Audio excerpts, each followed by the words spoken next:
solid group of students. They're excited without being crazy. Yeah. And they're pretty mature without being boring. The whole principle behind this class is that they're not going to just sit and learn about the past. They're going to do history. They're going to be historians.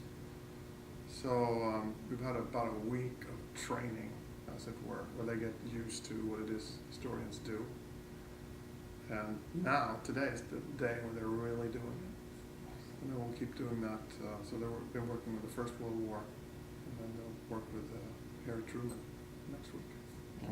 The focal point for this first project are these letters that the Kirksville boys wrote from the trenches in France. 18, 19-year-olds writing from the Argonne forest most of the time in France.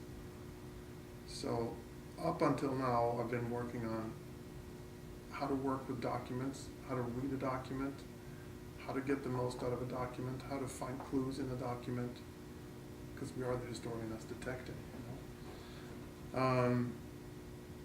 But also, we've been working on the importance of context. You can't understand a letter like this unless you know what's around it, what's beneath it, what came before it, what happened after it. So we've had a big group project where they get to pose questions about the First World War, just cold from the beginning. And then to try to go and answer their own questions using the library resources, using scholarly collections of various kinds. They're not allowed to be on the internet, but they're allowed to use electronic sources.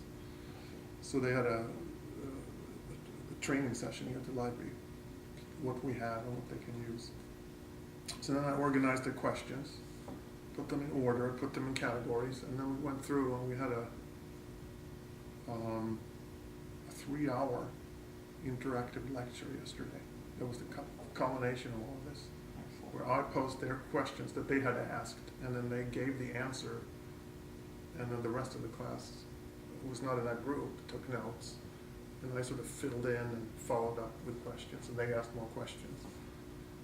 And so that took several days, but we only spent those 3 hours in the classroom, and I think they have a good idea of the context.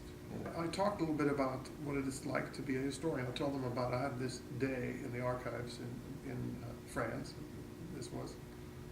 I came back after a whole day at the archives, and my wife asked me, how did it go? And I said, great, I found nothing. Because there were these 3 boxes that I had a sense might have something in them. So I went through. So you get this, you're allowed 3 boxes a day. So I got through all 3 boxes, and I determined that there was nothing of value in any of the boxes. And that was a successful day, because now I knew what these boxes had in them. So, but for them, this is very frustrating. They go through 1, 2, 3 books, and they don't find an answer to their question. So some of them have found it frustrating, but I'm trying to tell them that frustration is part of the deal. And then you get to learn that frustration could be exciting. I'm pretty much the manager. I mean, I've set up a space in which they can learn, and in which the preceptors can help them learn on their own. There's this saying, tell me and I'll forget. Show me and I will remember. Involve me and I'll understand. That's sort of the motto, the credo for this class. I have this base commitment that this is going to be a college level course, no matter what. So there are some, maybe more crankiness, sometimes less cranky. They're more excited than college students, and they're young enough that they don't feel any inhibitions about showing it. This is cool. You don't get that with a college student. But some of the things, the preceptors and I have to hold them up and lift them up and hold their hands a little bit more. But I'm insisting on it being a college level experience. And we're using a text that's widely used in colleges. Of course, you don't have this many contact hours in a whole semester. Most of the things I would do in a college course in the classroom, and then I can be with them when they do their outside class work. So in a college course, I'm with them 3 hours a week, and they do work maybe 8, 10 hours on this material outside of class. So the difference here is I can be with them and guide them when they do their homework or assignments and their research, which is pretty exciting. I don't get to see that part in a college course. I'm trying to teach them how to think. You know, to think historically is to think. Because when you think historically, you think without having the luxury of having some sort of absolute, universal, timeless truth to lean on, right?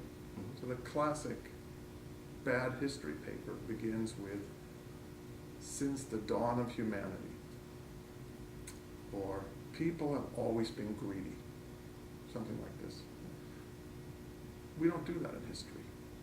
We have to figure things out without these truths that they're accustomed to always holding on to.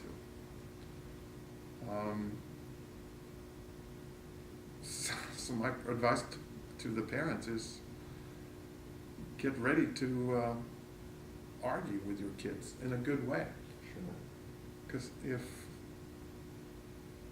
they come out of this experience continuing to think the way they're starting to think, continue to grow in that way, my advice to parents is watch out and enjoy.